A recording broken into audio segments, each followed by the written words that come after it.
What's nice with this new system is we won't have to do that. It's all automated. New fingerprinting equipment could help Anoka County and the Coon Rapids Police Department solve crimes faster. Plus, an accident and then a snowstorm can't stop a local Girl Scout troop from their annual cookie campaign. But first, it's such a complex accident where we have cars going one way and then suddenly they're going another way and crashing into other cars and things like that. A scary scene on Highway 10 after a car loses control and crosses into oncoming traffic. That tops CTN News this Friday, February 5th, 2016. Thanks for joining us. The crash happened Wednesday afternoon on Highway 10 near Round Lake Boulevard. One driver was seriously injured in the crash, which forced the closure of westbound lanes of Highway 10 for more than 4 hours. CTN's Jordan Rylance joins us now with more on what happened. Jordan? Stephen Karen, the accident left one car completely torn in half and sent 3 people to the hospital with injuries. Now police are trying to piece together how this whole accident happened. 4 cars were involved in the crash Wednesday at approximately 3:45 p.m. Authorities believe that the driver of the car that was torn in half, a 21-year-old woman whose name is not being released, was driving eastbound on Highway 10 when something happened that caused her to head into oncoming traffic on the westbound lanes of Highway 10. That is when the car crashed into 2 other vehicles traveling westbound. The 4th car had minimal damage and the driver did not suffer any injuries. The female driver was transported to HCMC with serious injuries. The 2 other drivers involved were treated and released. There were no passengers in any of the vehicles. Police say this crash serves as an example of the importance of buckling up.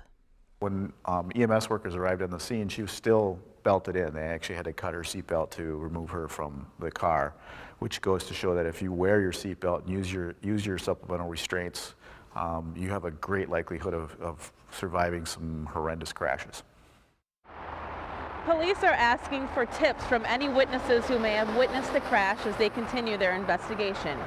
If you have any tips, you're asked to call the Coon Rapids Police Department. Stephen Karen? All right, still some unanswered questions. Thanks, Jordan. 2016 is off to a deadly start on Minnesota roads. According to the Minnesota Department of Public Safety, 25 people died in crashes last month. That's higher than the average death toll of 19 over the last 5 years. Authorities say speed is a factor in 1 in 5 deaths, alcohol in 1 in 4 fatalities, and distracted driving in 1 in 5 deaths. Also, half of those killed in crashes were not wearing a seatbelt. The Twin Cities became the bullseye for a major winter storm on Tuesday, which caused big problems on metro area roads. The flakes started flying by midday Tuesday and quickly began to pile up. Many motorists saw their commute times more than triple on the ride home from work. Minneapolis-St. Paul Airport officially received 9.4 inches of snow, but here in Coon Rapids we saw about 10 inches. Bloomington hit the jackpot with more than a foot of fresh white powder. Anoka Hennepin canceled all after-school evening activities due to the storm. The storm didn't stop a local Girl Scout troop from getting their cookies for the annual fundraiser, but it hasn't been an easy ride. The troop had a moving truck lined up to pick up hundreds of cases of cookies at the Riverdale Cub Food Store on Tuesday afternoon, but that truck got into an accident the previous week and wasn't available. So a Girl Scout mother put out a plea for a new truck on a Coon Rapids Facebook group, and a delivery driver offered to leave work early with his truck for the cookie transport.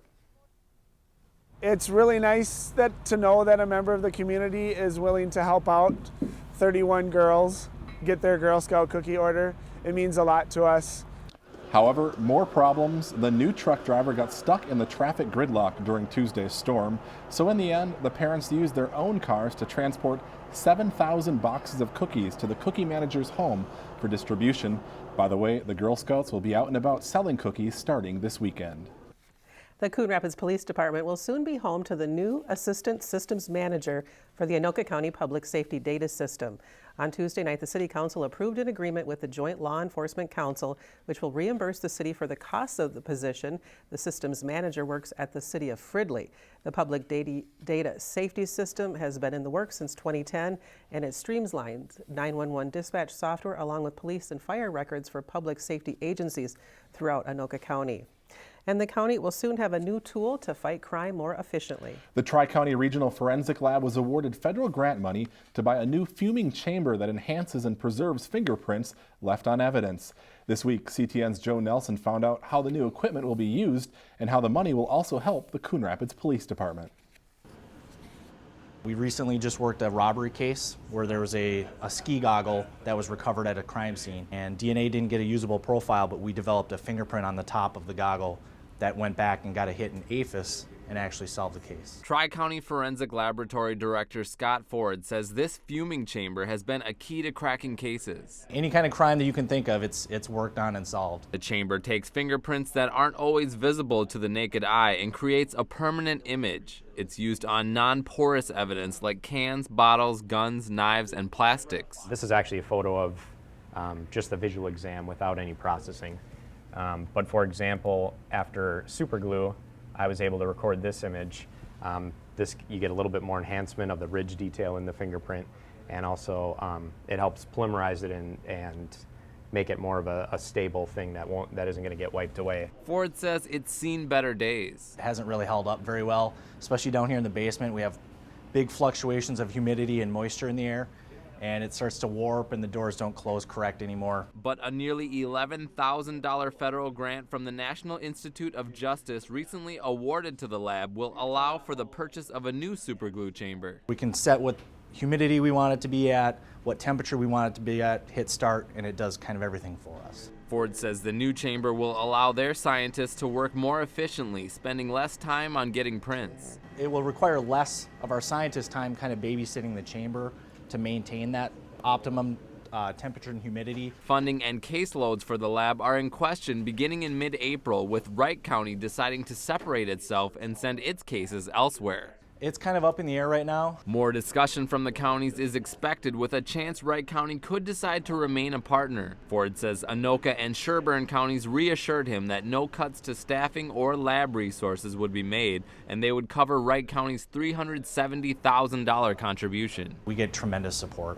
I couldn't ask for more support.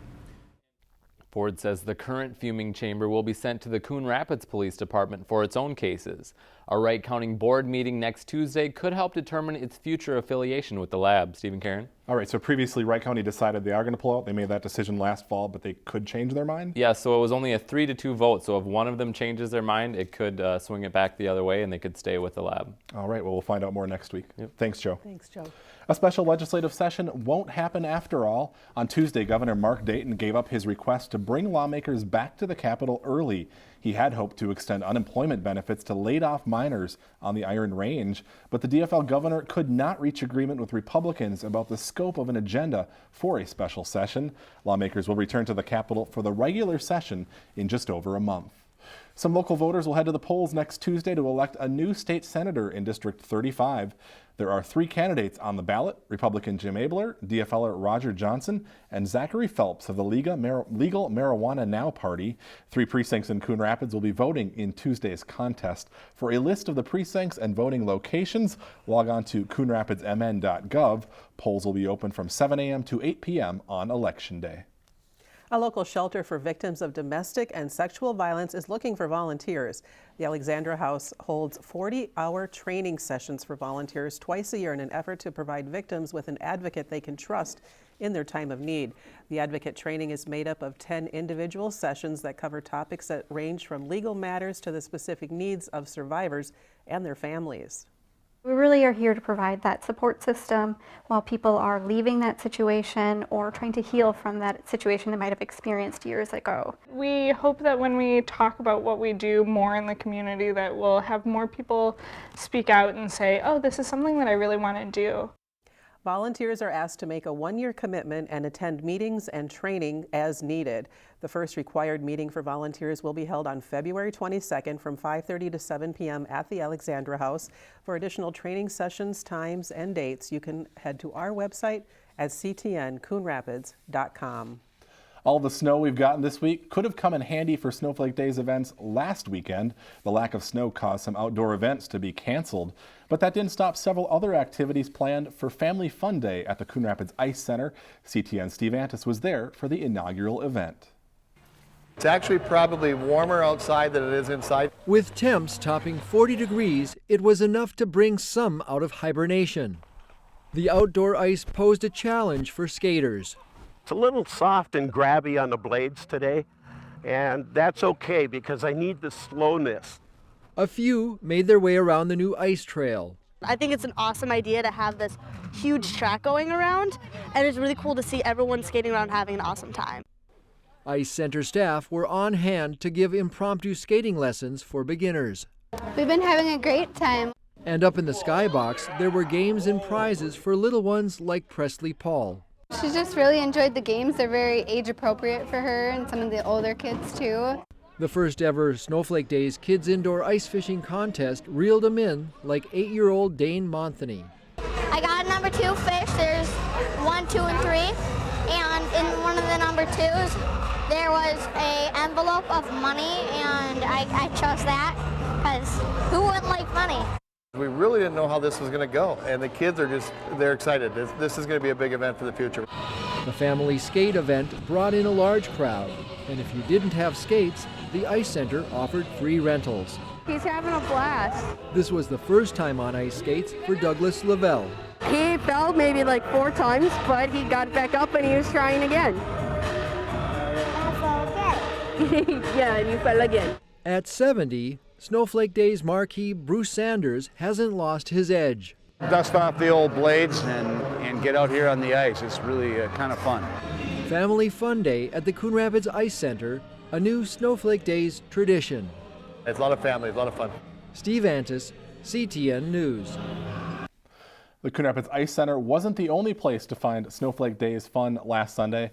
We found more than a dozen people taking part in a beanbag tournament Sunday afternoon at the Coon Rapids American Legion. 8 teams of 2 participated in the double elimination tournament, all vying for cash prizes for 1st, 2nd, and 3rd place.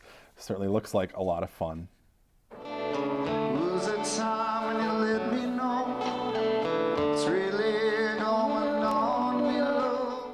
A Snowflake Days favorite returned to Bunker Hills on Thursday night. G.B. Layton and Tim Mahoney played an acoustic concert to a sold-out audience.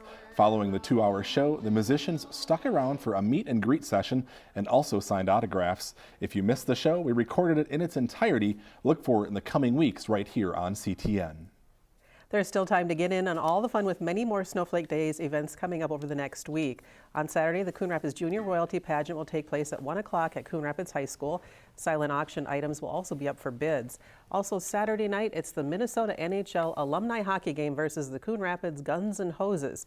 That's at 5:20 at the Coon Rapids Ice Center. On Sunday, a pickleball tournament with 16 teams is taking place starting at 10:30 a.m. at Coon Rapids Middle School. On February 11th, there's the Chili Challenge at the Coon Rapids American Legion from 5:30 to 7:30. All proceeds will benefit several school food shelves. And Snowflake Days wraps up on February 13th with a children's carnival at Sand Creek Elementary School from 10 a.m. to 2 p.m. You can enjoy games, prizes, face painting, a magic show, and so much more. It's nice now that we got all the snow. That's funny, just in time for some of the last events of Snowflake Days. Enjoy them. And the cold returning here now for a few days. All right, well, that's going to do it for us today. Thanks for watching. We'll continue to follow all the news here in the city and have a full report for you again next week.